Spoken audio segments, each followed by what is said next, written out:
So good morning, everybody, and welcome to the Account Success Secrets podcast. My name is Philippa Haynes. And I'm Mark Lee. Welcome to this latest episode of the podcast.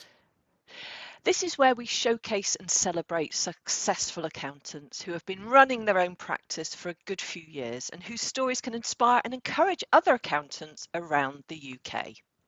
Yeah, we ask them to share their story, including the highs, the lows, and what they've learned on the way. Our aim is to provide some fundamental insights for you, our loyal listener. And if you'd like to share your story in a similar way, do please get in touch with Philippa or myself. Yeah. And so today we are really delighted to introduce Paul Miller of Cornish Accounting. Mark, over to you. Yeah, Paul founded Cornish Accounting Solutions 30 years ago after a short spell as a partner in another local firm and having trained and qualified as, in the ICAW long time ago. Oh, KPMG, I think you said. Cornish Accounting is a family-run business, and Paul and his family love using their experience and expertise to advise other family businesses. They don't just focus on the numbers, but on the people behind the business. And there's a team of 10 now. Practice has won various awards over the years, and Paul's recently taken up body surfing, bodyboarding. Did I read on your website? You did indeed. So people might think that surfing or bodyboarding is not as easy as good as surfing, but actually, in my mind, it's actually better because you don't have to get the balance right on the board. You can lay down.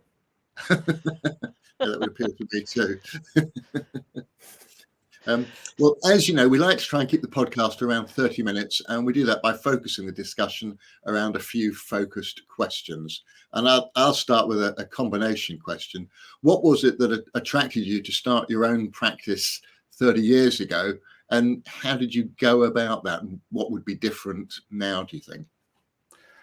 So I think life and business is all about building relationships. And I was a partner in a medium-sized firm. I felt we could do things differently, or I could do things differently. I felt there was another way of doing things. And if we look at 30 years ago, technology was starting to eat into traditional accounting services, such as bookkeeping, VAT, payroll, etc. And technology was going to drive the cost, the price of those services down. So I made a decision that my existing partners didn't want to do that, and I wanted to do it. And actually, on my last day at my partnership, I said to one of my partners, I'm going to have a computer on my desk tomorrow. He said, well, why would you want that, Paul? Well, I would suspect he's got one today, wouldn't you? Yes, I would imagine so. You remind me of the partner I worked with once who had a computer on his desk, and his secretary had to print out all his emails so that he could scribble replies, and she then sent them. He never turned it on. It's a long time ago too. Yeah, that sounds amazing. But I mean, actually, so much has changed over even just a handful of years, haven't they? But 30 years obviously is very different. So sort of bring us up to kind of the present day then, Paul. Those 30 years, give us a little bit of background so that we know what the journey has been, and then we'll obviously talk about the present and the future as well. So when I first started in 94, there was two of us. There was myself and a secretary, and I used to outsource all my work to someone in the UK. And our agreement was he would take 25% of the fee and I would have the 75%, and he would only get paid when I got paid. So when we had the occasional bad debt, he actually had the luxury or the benefit of that, the same as I did. And that worked quite well, but that only works for a while. So we started to build. And the problem that we found was that, probably like a lot of practices, is that you can find people, but are they the right fit? Do they have the right skills, the right understanding, the right temperament? The values align with yours? And over the years, for me, I think if I look back, some of the most difficult things for me have been is to accept that you need to find the right people. And that means in terms of team members and clients. In the early days, a staff member would leave and I'd almost pull the next person off the street to sit in the seat to do the job, because actually I needed someone. And actually that short-termism, that short-sightedness caused me many problems, because the wrong person in the chair actually creates a catastrophic effect for the business in terms of clients, in terms of existing team members. And also in the early days, I think because we're all keen to put bread on the table, we all need to earn income. I would almost take any client. And I think as I've gone on, as I've become a little bit more experienced, not necessarily wiser, but more experienced, you actually think about what is the right sort of person that you want to work with, both as a client, as a team member. And we regularly take very few clients that knock on our door. We probably need to take on maybe 1 in 6 that knocks on our door, because what I think is unique about a practice is access. The day you can't speak to me, the day we can't have a meeting, I'm not unique anymore. I'm just like every other accountant out there. Whereas what people want to do is people want to talk to you, people want to meet with you. And for me, that's important. And the way that you actually do that is restrict the number of clients that you actually look after. And like all of us, what we're trying to do is look at actually servicing our clients better, offering additional services to those clients to increase our fee income, to increase our profitability, and also, more importantly, to look after the client. Because the main person in all of this is what the client wants, what they need to do. And as Mark said in his introduction, when we take on a new client, I always say to them, let's not talk about the accounts and tax, because I'm doing this a while, and let's take that as read. I can do that. What's more important to me is, what do you want? What do you want to do? What do you want to achieve? And what is my part? What part could I play in actually helping you do that? And, you know, if you look back over the years, some of the most successful journeys that we've had is for clients who actually had that aha moment.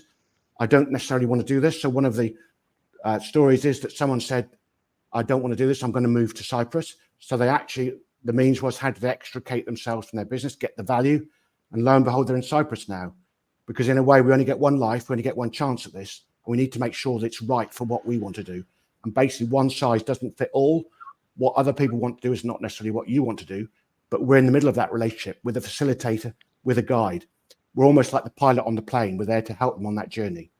Yeah. Can I just rewind a minute? Because what I loved here was around choosing the right clients, but also having the right team members. And how have you set up those parameters? How do you know who are the right clients? I mean, do you have a no list?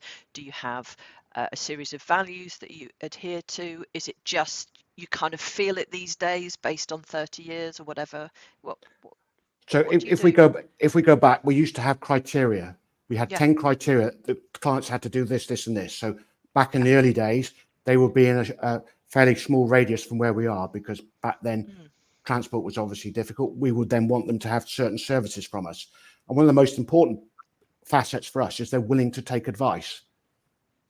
At the moment, we as professionals are selling services, and part of that is to selling advice. If I give you advice and you choose not to take it, does that value it? And in the past, we've actually sacked people, or disengaged, if that's the right expression, from people who haven't taken our advice. Because if you're asking me for my opinion, I give it, and you don't see value in that, then we're only going to come to problems further down the road. Yeah. So the most important thing for us is to make sure that the values align. Yeah. And I think as an older person, as a more experienced person, if that's right, I go back to the good old days when 20, 30 years ago, the business owner had its normal advisors, which would be the bank manager, the accountant, the solicitor, and they would be local, and they would be, especially where we are in a small town, he would know the family, he would know, the bank manager would know your parents, he'd probably bank them. He would be more sort of the avuncular role, looking after you, guiding you on various things. Whereas I think today we've lost sight of some of those traditional values, some of that care that we need to make to our clients to make sure that we're doing the right things for them. Yeah, I mean, and some of that is kind of the technology conversation that everybody's having, which is an enabler and obviously makes things more efficient and means that you can go more broadly across the UK. But obviously that comes with a downside as well. What's your perspective on the kind of ratio around locality and relationship and the technical side? So I'll answer that in a slightly different way. So one of the things that we've built this business on is by actually meeting people, is pressing the flesh. Mm-hmm. I believe quite strongly that most of our clients, we need to meet, we need to talk, we need to correspond, we need to converse, we need to talk about the family, we need to talk about what you watched on telly, we need to talk about what the kids are doing, where you're going on holiday, because to me that builds a relationship. I don't necessarily believe strongly that virtual appointments will actually generate that. So if I look back at my career, so I started in 94, I came out of partnership, I took on 70 clients from the partnership. Here we are 30 years later, I've still got half the people I started with. And to me, that's by looking after them. Not that we get it right all the time, because we don't, because we're human. We're not a robot. We're not a machine. But I was always taught, if you make a mistake, you've got to put your hand up and say to the client, look, we've cocked up. Let me put it right. If there's fees or fines to pay, I will pay them, rather than them get the fine, then come to you and say, well, what's this, Paul? I've learned you're better to cut them off at the pass to go in, because that, if you apologize and open about it, that takes the sting out of the conversation. And invariably, if we make a mistake and we put it right, that client is actually a better client, because if we apologize about it, that client knows we're human. So technology has a part to play in that, but it's a bit like a carpenter having a toolbox, isn't it? He picks out his saw, he picks out his tenon, and whatever he's going to do. It's just one of the tools. In sort of 10 years ago, we got hung up about the technology was everything. And I got hung up on that as well, that I'd have a new piece of software, a new shiny toy to think it's going to produce these wonderful reports. But actually, it's what the reports say and what the reports are telling me. Accounts and reports tell a story. It's our job to be that storyteller, to explain to the client what that means. There's a quote from Steve Jobs, and Steve Jobs said, the most important person in the world is a storyteller. For the storyteller sets the agenda, the vision, the culture for future generations. And we are that storyteller. That's our role. Numbers tell a story. And I think the problem that we've lost sight of is that we've become too technical on words. We need to explain things simple. So I draw diagrams. I always say to people, your profit and loss account is a bit like a funnel. The wide bit at the top is where the sales come in.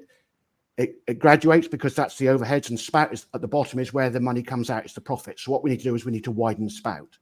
When we talk about visions and culture, we talk about a jigsaw. When we all do jigsaws, we do the straight edges first, and then we fill in the bits in the middle. For me, my role is to understand what are the straight edges, so I can help you fill in the bits in the middle. Oh, what a beautiful analogy. I've never heard that. Love it. And so when we do seminars, we do planning meeting, we tend to give people dice. So what I say to people is, you've got 2 dice in front of you. The maximum number you can get is 12. Can you write on your pad what number you think you're going to roll the dice? What you're going to come out with? Okay, so they write their numbers down. They then roll the dice. Who in the room got the exact number they were thinking about? And out of 40 people, there was 1 person got the number. So that shows us why planning is important, because you thought you were going to get a 6 when you rolled the dice, but you actually got an 8 or whatever. And I think simple analogies, simple things like that, it's our job as a storyteller to look at simple tools, simple props to help people understand the story. Because 6 pages of accounts, some of your clients, some of my clients would, in the old days, would have the envelopes still in the Welsh dresser in the farmhouse. They wouldn't have opened them. Yeah. They wouldn't understand them. It's meaningless. It's our job to help explain that, and it's our job as a storyteller. And I think that's the most important role that we as accountants play. I think that's awesome, Paul. Fabulous approach. And I also note, when I looked at your very impressive website, that you've got some great client stories on there. You've also got great clarity as regards your fees or prices, in terms of the packages, which basically spell out, unless you want to pay us, a good sum of money on a monthly basis, then we're probably not the accountants for you. But then, which a number of firms do that, not as well as I think you've done it, but then you've gone a stage further. There's something on your website I don't think I've seen on any other accountant's website. And I tell you what I think it is. There's a great book called They Ask You Answer by a chap called Marcus Sheridan. Yeah. And what Marcus Sheridan says is any prospect's going to check you out against other prospects. So why not actually put the prospects that you want, the firms that you want other people to check you out against, as links? So our website says, if you're not the right fit for us, we suggest these 2, and they're hyperlinks to their website. Yeah. Most people are going to do that anyway. So why not actually be open about it? That's amazing. I love that. Fantastic. I think that is, it's You're right. That was it. Yeah. I mean, we could talk for a long time about the psychology behind that and why that works. But obviously we haven't got time, but I think that is just really good.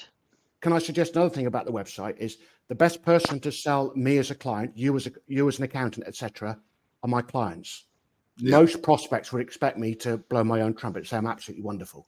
But actually what they want is real people that they can identify with, that they know if they're in a small locality, that they've heard the name or seen them, or they actually know them, to actually tell their story.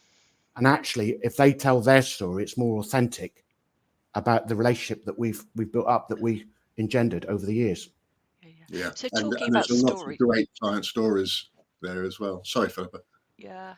I mean, just sort of talking about stories and knowing that you have a book, and I'm assuming that book, not only will it, contain insights around, your last 40 years business, etc., but it will have a lot of stories.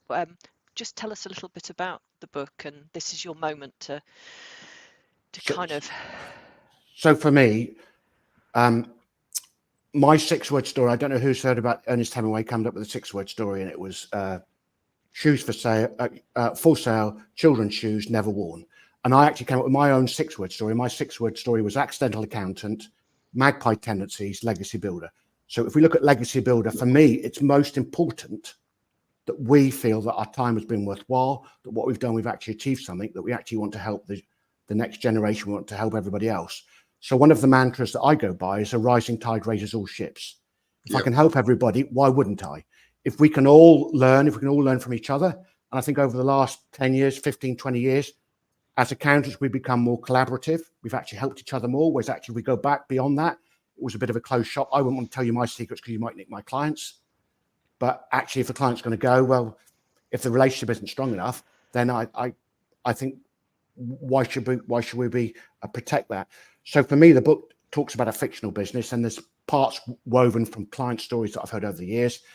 And it's the journey of a fictional business. The third generation gets parachuted in because dad has cancer and he gives up his job. He's an architect to help out with the business. So typical business, he has profitability, cash flow issues, and there's also ownership issues because the ownership of the families, the business has been diluted because they're now the third generation. So the first few chapters are about that. The next few chapters are about how does he get over that. So we talk about sections of profit, cash flow, teams, systems, all those other types of things that we as business owners and as accountants actually help other people with. So coming back to me, one of the biggest lessons that I think that I've learned over the years is that it's the relationship with the client that's paramount, that's the strongest. We're a bit like a stick of rock. Instead of stick of rock saying Blackpool, as accountants, it says all our values, what we actually do. So for me, it's the old values, the integrity, the honesty, the ownership of things, the accountability. And I think that's one of our secret sources. That's one of the things that's helped us through. So we don't tend to take on many new clients because that's not what we want to do. That's not our model. What we want to do is actually look after our clients better and actually be in a position to actually offer them more services and help them guide them forward. So for us, it's all about advisory, about the 3 great questions. Where am I? Where do I want to be? How am I going to get there? So the first 2 questions the client asks, how am I going to get there, is one that we can help with. And we can help elicit those responses out of the clients based on our own experience. And for me, I get most of that by in-person meetings. Yeah. I'm not a fan of virtual meetings, whilst they have their place. And whilst during COVID and the pandemic, that really helped us all. For me, that's not really the way to build a lasting business, to build relationships, to look after people. Typically, my normal meeting lasts an hour. And I've actually got clients who say, I've been here 50 minutes, Paul, I've only got another 10 minutes, haven't I? Because that's the way we've always done it, because that's the way they expect. And during that, we'll have a cup of tea. We'll talk about anything and everything, the football, whatever it's going to be, politics, although I try and steer clear of politics because that's obviously a little bit of a touchy subject. But it's just to actually build relationships with people, just look after people. And I think one of the lessons that I've learned as well is that we all need to find our own tribe. We all need to find our own peer group, people who can actually help us. And coming back to what I said a moment ago, 15 years ago, the profession was actually a little bit closed, a little bit insular, whereas now it's a collaborative approach. And I would suggest that everybody needs to find their own tribe, their own peer group, people they can trust, people that will tell them they've been a prat when they've been a prat. And let's be honest, we all prats at times.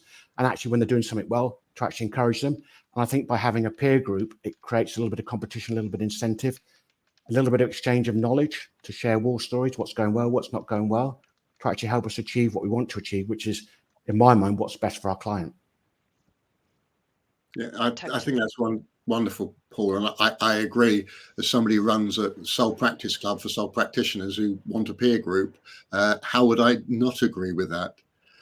Paul, we should, before we look and talk about what you think, well, what's coming up for you and your practice over the next few years, can you just share a couple of mistakes that you've made and what you learned from them and in order to correct them? So trust is an important part of a professional firm. It's trust with the clients and trust with the team. And for me, I think if I trust everybody implicitly, and once they've abused it, there's no going back. There's no sudden lapse of integrity. You've either got it or you haven't. And for me, I think if I look over the years, people who have abused that trust, team members who've done things that I wouldn't agree with and that were wrong, that we've parted company with. A story I always tell is we parted company with an employee, and then I had a call from a neighbouring practice, someone I trained with at KPMG, said, "I've had your client list posted through the door, Paul." And you think, my God. So he said, "I haven't looked at it." I thought, well, I don't necessarily believe you because I would have, you know what I mean? But, let's take it as read. I said, "Can you send it to me?" So he sent it to me. And I knew it could be one of two employees. So I spoke to one of my employees whose husband was a policeman. And he said, "You need to speak to the local police station." So they gave me some advice. But to pursue that, I'd have to go through the county court. So they suggest I get a forensic expert that works with the Met to analyse the correspondence to find the fingerprints. So, like on Crime Watch, where they all roll their fingers in the ink, and we did all that in the office. So the specialist came back to me and said, "The good news, Paul, is we've got a right thumbprint. The bad news is it's yours." So I didn't know who it was. But I think stories like that are character building, because I think it's the resilience of overcoming failures, overcoming mistakes, that makes us a better entrepreneur. And it's actually what an entrepreneur does: is you pick yourself up, you dust yourself off, and you move forward. We learn by it. We don't make the same mistake twice, hopefully. Next time it's a different one. But I think we can all learn from each other. And I think the other problem that we've had is, initially I thought, well, that's not necessarily the right client. That's not really the type of, but you give in to the sob stories to begin with. And then you learn over time that maybe it is crocodile tears, that type of thing. So you actually get over that, and actually you learn your own intuition about, generally the people that you think are going to be wrong-uns are generally the wrong-uns, whether it's team members or whether it's clients. And I think you need to go with your gut. You need to follow your gut, and you need to be prepared to say no. I think one of the problems as entrepreneurs is that we're all not happy to say no because we're turning away work. But I'm a great believer in an abundance mindset, is that if someone comes through my door that doesn't buy, someone tomorrow will come through. It's not scarcity. There's plenty of work out there. We as practitioners need to know what we want and how we go and get it, and then we go and get it. And absolutely, over the years, has your marketing evolved so that I appreciate you're not looking for lots of clients now, so your website doesn't have to do a lot of work, but have you tried marketing the practice in ways that didn't work in the past? So even in today's climate, I'm still a great believer in snail mail. I think we get so much stuff through emails, so many text messages. I'm a great believer in the amount of posts that people get at the moment. It's only probably 2-3 items a day. I think if you want to contact clients, you actually use snail mail. So quite a few years ago, and this is talking about Yellow Pages, in the town I'm at, there were 13 hairdressers. So I sent out a letter, and my strapline was, "Who's cutting it for you?" One letter. I got 3 hairdressers respond to me. One is still with me today, worth £5,000 a year, and it's actually cutting through the chatter. It's actually trying to raise people's attention and pique people's interest. One of the other ones were pretty close to targeting butchers. So I said, "Is anybody making mincemeat of your accounts?" And we actually got the butcher that supplied the Eden Project with their burgers and sausages as a result of one letter. And what I'm saying to people is that you need to think of innovative ways to market your practice. Don't take the tried and tested email way. Actually try and cut through the chatter and look at what's going to raise someone's interest and pique their interest. And I would suggest a strapline. So one of the other ones we did, someone invented an inflatable surfboard. So my target line to them was, "Who's riding that wave with you?"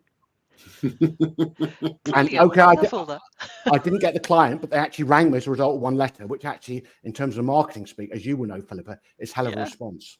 Yeah, that's fantastic. So, I mean, again, we could always talk a lot longer than we do, but I'm conscious that you've learned a lot. But in your own words, there's still a lot to give. The practice is still moving forward. It's undergoing a little bit of change. So do you want to tell us a little bit about that before we talk about what's unique in your business? And actually I can kind of I've got a whole list there, so this is good stuff. So for me, our target market is family business. So we are a family business. And one of the things about family businesses is handing the business down to the next generation. So for me as a family business, I work with my wife, my son, and my daughter. Whilst it has its advantages, it all potentially has its disadvantages. So my son, one day my son, all this will be yours. Sigh of relief. So basically what I've got to do is I've got to transfer some of my knowledge, some of my experience. I've got to mentor him, coach him into how to take over the practice. And part of that is in terms of two-pronged attack is team members and clients. So the easiest one to do is team members. So typically we do a morning huddle. And in the past, I used to do the huddle. And on the huddle, we ask 3 questions. Tell me what you were doing yesterday. Tell me what you're doing today. Tell me what you're stuck on. And my son actually does that. And also what I've done is that he takes on all new clients. So he builds a relationship with new clients rather than me. And what I'm trying to do is, because a lot of our clients are family businesses, I'm trying to create the relationship and with the next generation, with the son and daughter of the founder, so that when I retire, the client will stay with us. Because I was always taught as a professional, your client base mirrors your age plus or minus 10 years. So because I'm 60 odd, my clients range is 70 to 50. If I'm thinking of retiring and exit, so are they. So we need to build that relationship with the next generation, because otherwise potentially we'll lose that client. And so we've done role plays, we've done all sorts of things. I use the 1-3-1 approach. So when someone comes to me with a problem, I say that's the one. The 3, they've got to come to me with 3 solutions, and the 1 is they've got to come to me with a solution that they want. Because the old adage is that I can give you my fish, or I can teach you to fish. If I teach you to fish, you don't need my fish because you catch your own. So what I actually want them to do is I want to teach them to fish. So they've got to think about what is the solution that they think it is. And I will then say, well, that's all, you've done really well that, and that's really good. But had you thought about this? Because you need to consider that. And what I'm trying to do is to upgrade the skills, upgrade the knowledge, the experience of the team. And that's all the team. That's not just my son, because actually, if I've done 40 years, I ain't going to do another 40, because I'll be 100 odd, and I think that's probably a little bit too old to be in practice. But I reckon I've got another 10, and what I want now over the next 10 is I want to pass over to him as much as I can, and during that period, because I want him to have an easier life than I've had in building the practice, because it's different skills to build a practice to manage a practice, and my skill is in building the practice. My skill isn't necessarily managing the practice. I mean, I do what I can. I've 40 years, you pick up a few tips, but that's not really an interest. I'm not really bothered about it. It needs to be done, but it's not something. I'd rather be in front of my clients, talking to my clients, helping them achieve whatever they want to achieve on their journey. Brilliant. Yeah. Awesome. I mean, awesome. It's fantastic. Yeah. And I think we probably covered secrets to your success. But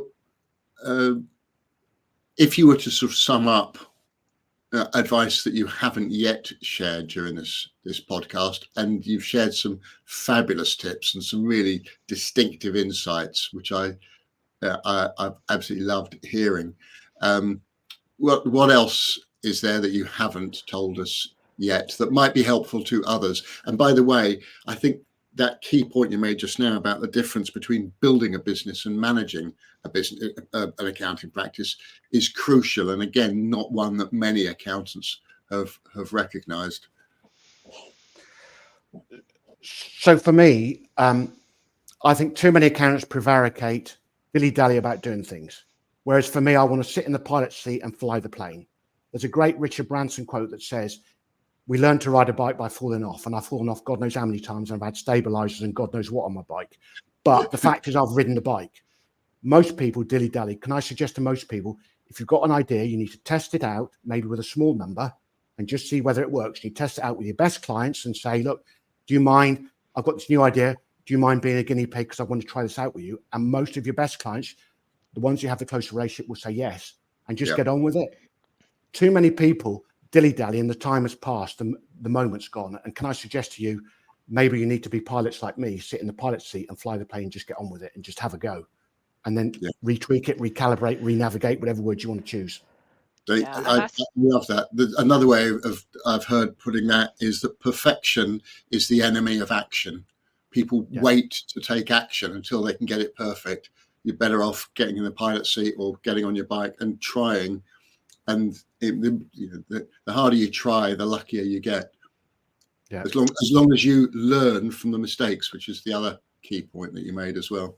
Exactly. And I think, one of the mistakes that people make is that they see where they are and they want to make this massive leap, and that massive leap is just so overwhelming. And actually you can get there from what you've both said, which is just taking little steps and sort of Yeah. filling in that void, and that's where the power is really. So people really need to, as you said, they just need to get on the bike and they need to put that first step forward, whatever that may be. Yeah. Brilliant Yeah. stuff. Well, I mean, really, it's one of those that, you know, there are just like insights flashing around and some fantastic words of wisdom. But as always, we need to finish off, sadly. But it's just been an absolute pleasure to speak with you, Paul. Obviously, you're not looking for hundreds of people to be knocking at the door, but how can peers and prospects and others find you if they want to get in touch? So we've got the website, which is cornishaccounting.com. They can email me. I'm paul@cornishaccounting.com. I'm on LinkedIn. I'm happy to help anybody, because when I look back to when I first started, there were certain people that helped me, and actually I want to pay it forwards. If I can help someone, and I've had some really amazing times and I've had some really horrendous times. But I always say to people, you've got to be on the pitch to score the goal. And I'm still on the pitch, and I'm still scoring the goals. And I think for everybody, if I can help someone, reach out to me. I'll be honest with you, if I can help you, I will. If I can't, I won't. What I see our role as well as a storyteller is to challenge people. Hopefully, if someone reaches out to me, I will challenge you, because I'll have an opinion. Whether you agree with me or not, that's up to you. But that'll clarify in your mind what you're doing is right, or give you another perspective. And please do, if I can help. I love that. That's very generous of you, Paul. And we didn't mention the name of the book before, Building a Legacy by Paul Miller, FCA, a guide for family businesses, available through your website and Amazon. Well, in fact, it's available. Yeah. Well said, Mark. Well said. Yeah. And Philippa, how can listeners find out more about you and Insight 101? Yep. So my website, insight101.co.uk, and obviously on LinkedIn as well. That seems to be my sort of my key home. And Mark, what about you and the Soul Practice Club? How can we find you? Thank you. Well, online everywhere. I'm Bookmark Lee. My business card is a bookmark as well. I tend to support accountants who run their own practice, feeling isolated, frustrated, overwhelmed, somewhat one-to-one mentoring. Some appreciate the camaraderie and support, the peer support, as Paul put it before, from my Soul Practice Club, and a few want both. Everything available through my website, bookmarklee.co.uk, or on LinkedIn. Best place to find me. Great stuff. Thank you. And again, Paul, really mean this. It's just been fantastic to speak to you, and equally the message at the end where you're there to support. And I think you said in the conversation we had before this podcast about, you wanted to give back and invest. And I think that's coming through really strongly.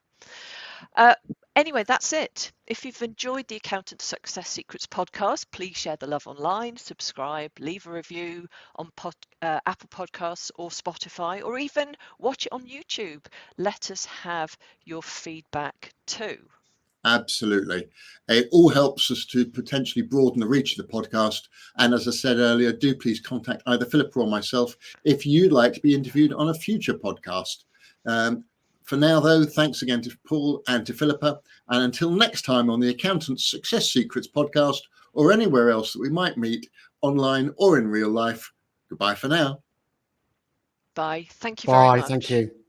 Bye, everybody.